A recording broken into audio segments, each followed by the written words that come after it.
Welcome back, it's me, Mrs. S, and welcome to another instalment for AQA Paper 2, Changing Economic World. And today we're going to be talking about, yes, that's right, the demographic transition model, one of my all-time favourite bits of geography.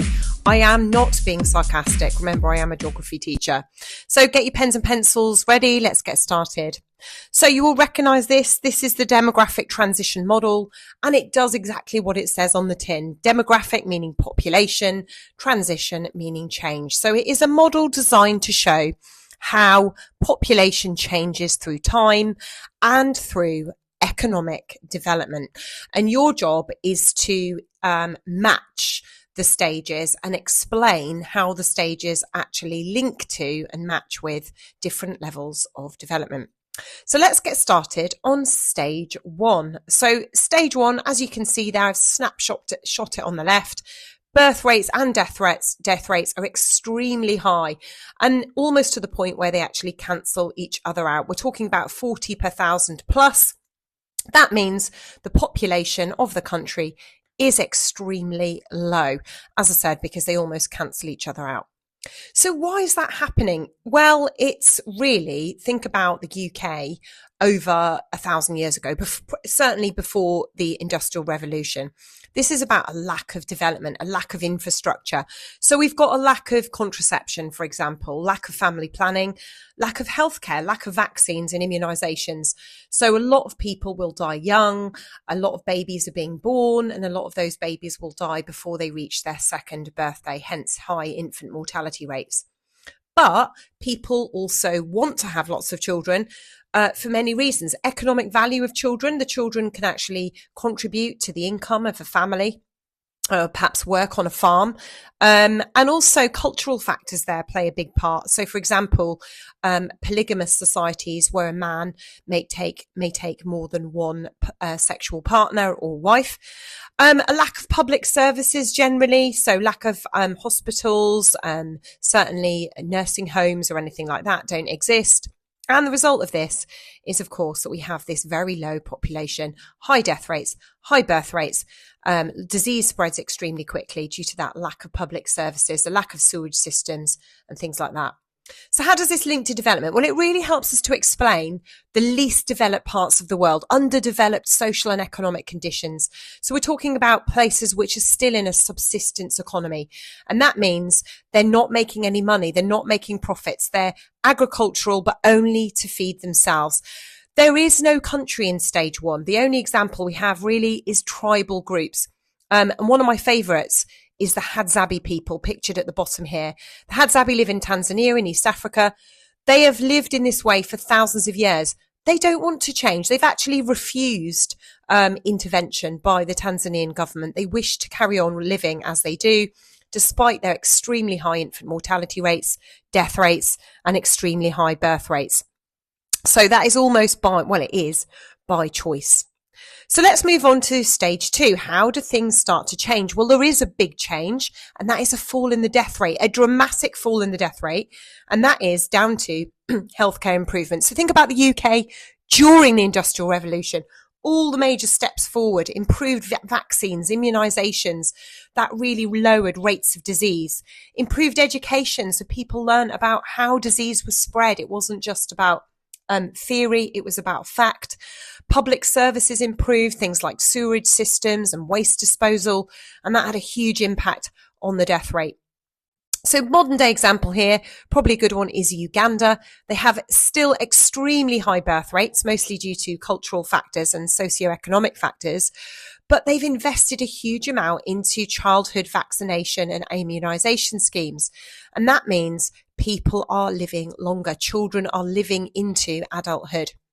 So this really tells us about development because it tells us about how life expectancy is improving, population's increasing, and we've got an improved level of development really going on in the country thanks to that fall in the death rate. It means more people are working. It means more people are paying tax potentially, and that tax is going into the government. Positive multiplier effects because that tax gets spent on infrastructure and further healthcare improvements. So let's go to stage 3. What's changing? The big change here is the fall in the birth rate this time. And this is, of course, down to a huge investment in things like family planning and particularly in contraception. So think sort of post-industrial revolution, early 20th century in the UK, first contraceptions, use of contraception and family planning in the UK. And the big one, female emancipation, a change in the traditional role of women and girls in society, and women not just being seen as baby makers anymore. And we call this the girl effect. This can bring about a huge step forward in development because women are not just stay-at-home mums. They're actually able to contribute positively to society. And that means working. We've got twice as many people potentially working because it's not just the men going into work, but women as well. So again, the tax base of the country will improve. This is about massive social progress and then the empowerment of women. This has a huge impact. India, great example of this. They've ploughed a lot of money and they've invested hugely in female education from primary school upwards. Let's go into stage 4 then. What happens? So the big change here is, well, there isn't really a big change. It's a continuation of what we've seen over stage 3. And that is that the birth rate continues to fall. But we're stabilising now. The total population's high and it's quite steady, like here in the UK today. And that's a generally accepted example of stage 4.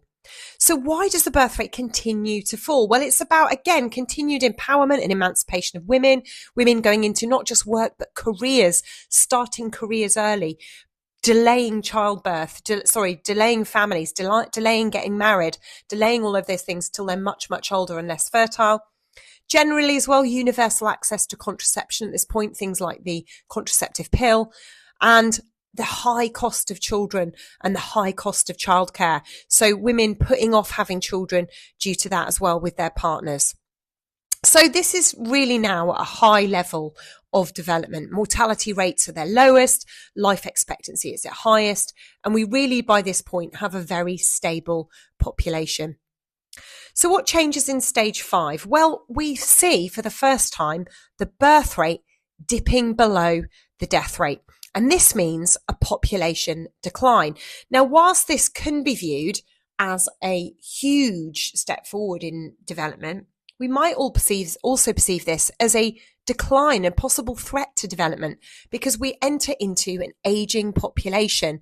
Births are so low that we have this huge aging population and a very dependent population to support. So in Japan, for example, they have a huge pension scheme for their elderly people. They're very good at looking after and taking care of their elderly. Things like watchover schemes, even their postal services. Postal workers are trained to check in on elderly people. People are kept in their homes. So there's a lot of like home services, home healthcare rather than putting old people in nursing homes. So we've got a really high life expectancy, but we've got a really high cost of living at this point because we haven't got such a big independent or working population. The dependent population at the top is heavily dependent. And this can sometimes be called a pension time bomb. And a population time bomb because of that. So it can kind of come back to bite itself on the bum a little bit. So there we go. That is the 5 stages of the demographic transition model. Here are some 4 revision questions for you to have a look at today. Feel free to pause it at this point, and if you want to go back and rewatch the video so you can answer any of these questions more thoroughly, then please do so. Thanks very much, and I'll see you again for a new episode of The Changing Economic World very soon with Hans Mums. Don't forget to like and subscribe. Bye.